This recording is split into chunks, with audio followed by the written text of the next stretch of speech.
Yuck. Thank you, Jeremy. It is February. I guess we'll deal with it.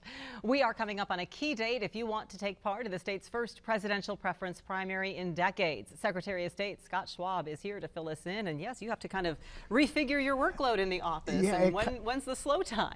No, we used to have one, and now we don't. Well, we did a little bit before Christmas, maybe, but even then, it's Christmas, December, right? But it's been how long since we've had the presidential preference primary? It's been since the early 1990s. It's been a long time. It has been, and it's never been this early.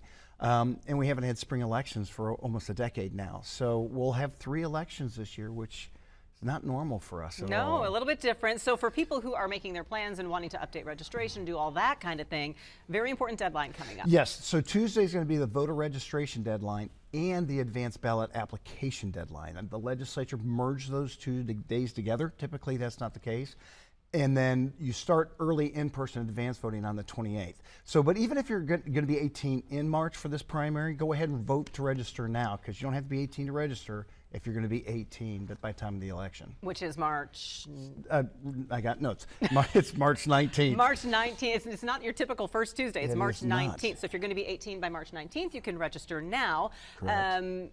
You said it's also the advanced ballot application. This is if you want one mailed If to you? If you want to do vote by mail, okay, then you got to get that application in by Tuesday. Which is a little bit further in advance of an election than normal as well. Yeah, they're really compacting this thing down. It's a preference primary, but it's still a primary. So how does the whole declaring your party thing work? Right, so if you're an unaffiliated voter and you don't declare a party, you can stay at home if you don't want to participate. If you do want to participate, you will have to register, and you can do it at the polling place with a party, then you can vote in there. And there's 4 candidates on each. And it's a preference primary because if Ron DeSantis just ends up winning Kansas in this primary, his name's not going to be on the ballot in November because he's already withdrawn. So that's why it's a preference. Normally when you win the August primary, your name's on November. So that's why this one's really just kind of more nuanced than some other elections. But you bring up Ron DeSantis, and he's still on the ballot, though, even though he has said that he's withdrawn. Why is that? Why are because we he paid the fee, and once they pay the fee and the deadline is passed, the ballot is set. Because election officials have to get those ballots printed, they have to program their equipment, and so we can't take a name off the ballot. Now, when you talked about declaring at the polls, if you are unaffiliated, you can declare at the polls. Yeah. If you are affiliated, you can't switch at the polls.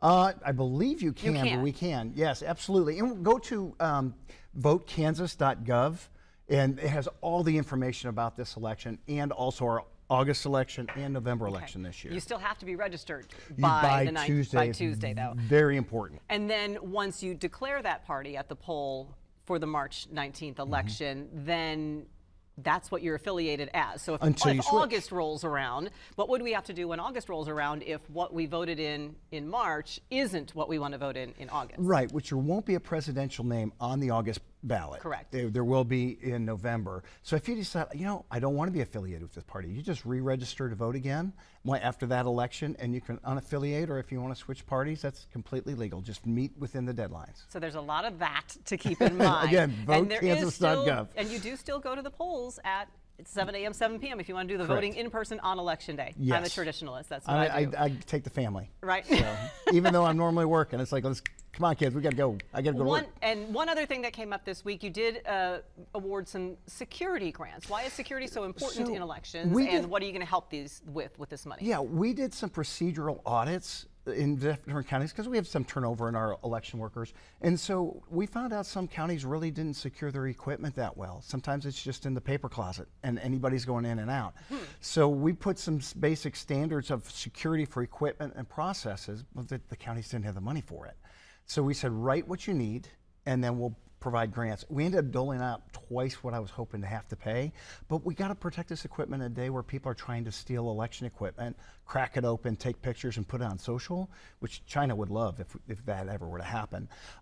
So we just want to make sure, even in the smallest county, that equipment is secure from general public and getting thefted. Makes sense. So that's what those grants are for. Here again are those key dates. February 20th is the deadline to register and the last day to apply for those mail ballots. Advanced voting in person begins on the 28th. Advanced voting in person ends at noon on the 18th, and then March 19th is that actual election day. myvoteinfo.voteks.org will tell you whether you're registered, if you have a party affiliation, where your polling place is, all that good stuff. Correct. Secretary of State Scott Schwab, appreciate you being here. Hey, thank you for helping us get the information out. You bet. Thanks so much. It is